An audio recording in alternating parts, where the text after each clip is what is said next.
শবে কদরের রাতের নামাজের কি নিয়ম, কয় রাকাত পড়বেন, প্রথম রাকাতে কোন সূরা পড়বেন, কতবার পড়বেন, দ্বিতীয় রাকাতে কোন সূরা পড়বেন, কত রাকাত পড়বেন, জানা আছে তো আপনাদের? জানা নাই?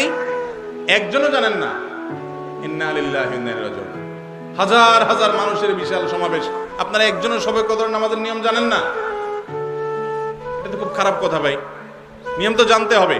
আচ্ছা আমি বলে দিচ্ছি, শবে কদরের নামাজের নিয়ম হলো অন্য যে কোনো নামাজ যেভাবে পড়েন শবে কদরের নামাজও একইভাবে পড়বেন।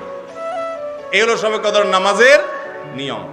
এমন কোনো কথা নাই যে শবে কদরের নামাজে প্রথম রাকাতে সূরা ফাতিহার পর অমুক সূরা এতবার পড়তে হবে, দ্বিতীয় রাকাতে ততবার পড়তে হবে, এরকম কোনো কথা কোরআন হাদিসে, এগুলা মন গড়া বিভিন্ন সিস্টেম, বিভিন্ন পদ্ধতির কথা, বিভিন্ন আপনার বাজারে নামাজ শিক্ষার বই নামে অনেক বই আছে, সব বই না, কিছু কিছু বই আছে, এইসব বইতে শবে কদরের নামাজ এত রাকাত, প্রথম রাকাতের এই নিয়ম, দ্বিতীয় রাকাতের ওই নিয়ম, এরকম বিভিন্ন কথা বলা আছে। এগুলো সব ভিত্তিহীন, মন গড়া, এগুলো কোরআন হাদিসে নাই। কোরআন হাদিসে লাইলাতুল কদরে অন্য রাতের মতো আপনি নামাজ পড়বেন, একটু লম্বা সময় নিয়ে পড়বেন।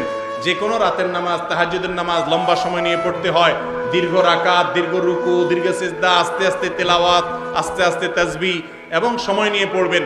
দুই রাকাত করে পড়বেন, যে কোনো সূরা দিয়ে পড়তে পারেন, একবার পড়বেন না দুইবার পড়বেন সূরা ফাতিহার পরে সূরা, এটা আপনার ব্যাপার, কোনো সূরা নির্ধারিত না। আপনি লাইলাতুল কদরের একটা জিনিস নির্ধারিত, সেটা হলো একটা দোয়া হাদিসে বর্ণিত হয়েছে, আম্মা জানা আয়েশা রাদিয়াল্লাহু তাআলা আনহাকে নবী করিম সাল্লাল্লাহু আলাইহি সাল্লাম শিক্ষা দিয়েছেন, তুমি যদি লাইলাতুল কদর পাও তাহলে দোয়া করবা, কি দোয়া?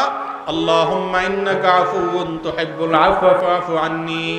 আল্লাহ আপনি ক্ষমাশীল, ক্ষমা করতে ভালোবাসেন, অতএব আমাকে ক্ষমা করে দেন। ক্ষমা করতে ভালোবাসেন, অতএব আমাকে ক্ষমা করে দেন। এই দোয়া পড়বেন লাইলাতুল কদরে। এছাড়া আল্লাহর কাছে যে কোনো দোয়া করবেন, দুই রাকাত করে নামাজ যতটুকু পারেন তৌফিকুল্লাহ পড়বেন। কোনো সূরা কেরাত নিয়ম নির্ধারিত নাই, সারা রাত আপনি দোয়া করবেন, ইবাদত করবেন। আর এই শবে কদর পাওয়ার জন্য, শবে কদরের ইবাদতের আশায় রমজানের শেষ রাতে, শেষ 10 রাতের সবগুলোতে, বিশেষ করে বেজরগুলোতে বেশি বেশি করে করবেন।